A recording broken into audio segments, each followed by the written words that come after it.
Welcome, ladies, to the Real Estate InvestHER Show, providing inspiration, strategies, and insight to empower women investors to live balanced and financially free lives. Now, here are your co-hosts, Liz and Andressa.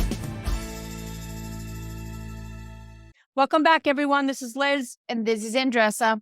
Welcome back to the Real Estate InvestHER Show, where our mission is to empower women to live a financially free and balanced life. We do that day in and day out, and we do that through our minisodes and our full-length interviews. Excited about today's episode. We're going to talk, Andressa, about what? What are we talking about? About 50-50 partnership and why we think that's a bad idea. Just put up the bat, we're just like, boom. But that's the truth. And we want to dissect it, right? Because we hear a lot, oh, that will be fair if we split 50-50. And we hear this so many times, and behind the scenes, I don't think that that's what really people feel, that is the fair justice or whatever you want to call. But can we break this down? So people don't start saying, let's do it. What the hell you're talking about? So let's break this down. And I encourage you to pull a chair, get a piece of paper and a pen, and you're going to make two columns, right? So if you are somebody that you are in that conversation with another potential partner right now, there are some steps that we recommend to you. Number one thing, Liz and I put together a partnership guide. Is free. So the link will be on our show notes, but I'll give it to you right now. You can go to therealestateinvestor.com/giveaway and download that. What we want you to do with that is by yourself answer all those questions and give that PDF to your potential partner and ask him or her to do the same thing. And then you come together. If you're like, great, it sounds that we're on the same page, let's go to the next phase, right? I think very prematurely, people start talking about profit split too early into the relationship, right? So phase one is the PDF. Phase two, think about two things. What am I bringing to the table will be the column number one. And what do I want to get out of this project? It might be more than simply a return on my investment, a 50%, right? Let's break this down. And something that you're going to see, Liz always talks about, is that what are you bringing to the table? One thing that you need to bring the same thing to the table, it's regarding your values. And one thing that you need to differentiate, it's either time, experience, skills, money. Anything else, Liz, you will add to that? Time, money, experience. I think our natural strengths, right? What we bring to the table of just what we are, our God-given abilities, if you will, and just really focusing in on that, focusing in on what we do great, and then allowing ourselves to be that in the relationship, in the partnership. I don't think any partnership works if you're not bringing your kind of unique abilities, your unique strengths. So for those people that are talking, they're thinking as you're saying that, and they say, I don't know what my superpower is. I don't know what my unique abilities are. What would you tell them as the next step for them to figure that out? Well, it's a big topic, right? We really have drilled that down in so many of the different workshops and even on our Strive community. I think the biggest thing you can do is really simply, as you go through your day, what tasks give you energy? It's really, really simple. What are you doing that brings energy to you or drains your energy? That will very quickly start to assess what type of activities you're probably good at them too. You don't usually are gravitated to things that you're not great at. Beyond just being mindful of your day-to-day, I think obviously taking any sort of assessment tool, talk a lot about that in our past podcasts, but doing things that are objective are really powerful because it's not our own opinion, but it's a third party's opinion in the sense of like highlighting things that maybe are so easy to you or so natural to you that you don't even think are a strength. That's usually the case. The last thing to do is start to ask people, what do you think I'm great at? People that Right. know you, like you, respect you, have your back. What am I great at? What do you see that I'm great at? You know what you're great at. And then they talk about things that you never even thought of. I would ask people in your professional life. I would ask people in your personal life. Because typically what your core genius is spills over to both areas. I took a course a long time ago, and I remember I needed to call people and ask them this following question: what can you count on me for? And they go to different areas, right? Business, personal, they go in different areas. But you're going to see a commonality amongst all of those things. So going back to what you bring into the table, put that all in a column. And then you start checking like, okay, I bring this, I bring time, I have time to go and meet the general contractor to select finishes, right? Is that what you bring into the table? Or I'm bringing experience and I am not bringing time. Put an X on the items that you're not bringing to the table. I am bringing experience and the finance. Those are two big items, right? So I remember when a couple of years ago, somebody brought a deal to the table where I will bring the finance and I will bring my experience. And she had proposed 50-50. And I say, no, that's not going to work. This will be probably a 80-20, depending on who's managing and all the different items. And she said, I don't think that it's fair, or it wasn't a good fit, right?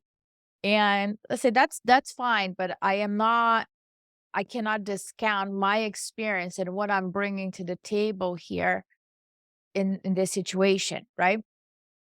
Years later, I met her in a networking event, and it's like, "Do you remember me?" I was like, I well, so sorry, right? But I don't remember." I said, "Remember, I think about like 8 or 10 years ago, you mentioned this to me. The problem is that I went on it by myself, and I lost my ASS off Mhm. because I didn't see the issues with the property. And if I have gone with you at 80-20, I will have made more and not lose money, I That's believe." funny. Like, listen, this is all part, not right or wrong. It's all part of experience that we need to go through it, right? So it's not just a matter of, oh, let's come together and 50-50. The time that each person will devote, it's not 50-50. If you have two people without experience going in together, that's a bomb about to explode. I'm dead serious about it. Your eyes are not trained to see it. So I am willing, and I did it several times in my entire life. I went into a project where I did not have experience because money was not the only thing that I wanted to get out of it. I Yeah. wanted to get the experience too, which is the second column. Do you want to get the money? Do you want to get experience? Right now in my life, I would rather take less money because I am spending less time.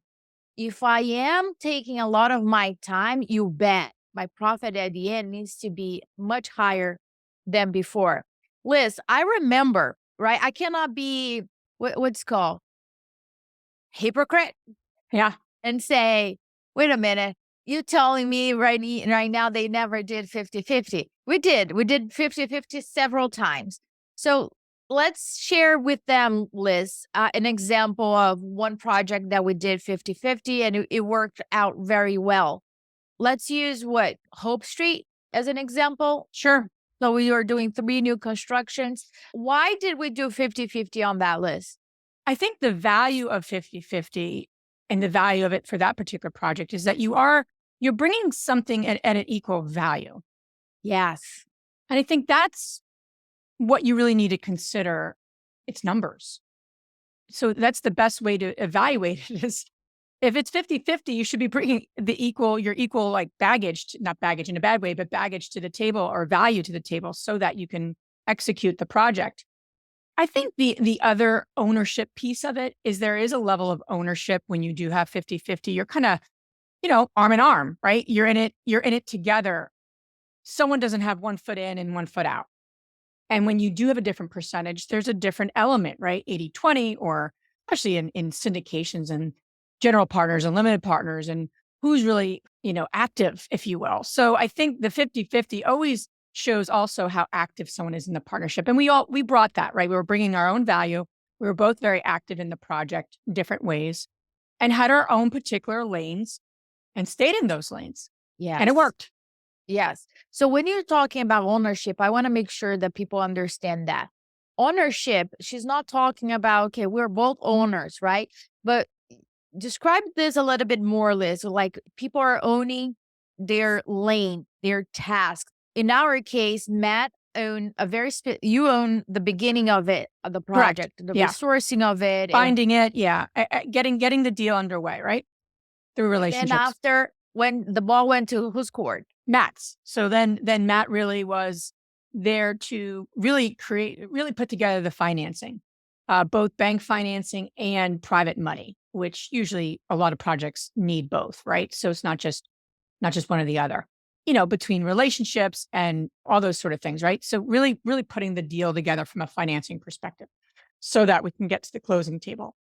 And then once after the that closing table, once that happened, you took over, and you really executed the management of the project and ensuring, right, that timeline and budget were adhered to and exceeded, right, in terms of getting it done. and then at the end, Liz came back for us. Her and I worked together on selecting the correct realtor, right? The right realtor for that specific project, which that made a lot of a difference if we had gone with different people, in my opinion. But her skill set came back because she was able to really evaluate different points of view. So that's how we believe that when we understand what each person is putting in, and please put that in writing. What is expectations? How often are you guys meeting? So everybody understands what is active mean, right, Liz? Because very, very broad. So Hugely if broad. we understand what active means, what does it mean to you? What does it mean to me? 50-50 might be a good option, but it might not be a good option. And I want to make sure you guys understand that don't discount your experience when you are partnering up with somebody that is new. They are getting a profit at the end plus experience. Okay. So just keep that in mind. And for you guys that are starting out, you want to do that. You want to partner up with somebody that does have experience so you can train your eyes. That is one of the most important things, I believe. I rather pay for that, get less profit than pay for my mistakes, one or another. You choose which poison you're gonna get, right? So thanks so much for listening. Go to our Facebook community group. Let us know, what do you think? Do you agree 50-50 is that idea, or no? Do you think that's fair? Plead your case. I'll see you soon. If you enjoyed this podcast and want to receive updates on our next interviews, go to our website, therealestateinvestor.com. There, you can subscribe to our show, become part of our investor community, and get updates on upcoming episodes. If you like our show, please share with other women who would benefit. And don't forget to leave us a rating on iTunes. We'd really appreciate it. And as always, we encourage you to take one action as a result of today's show and put it into motion so you can live both a financially free and balanced life. Thanks for spending time with us. Ciao.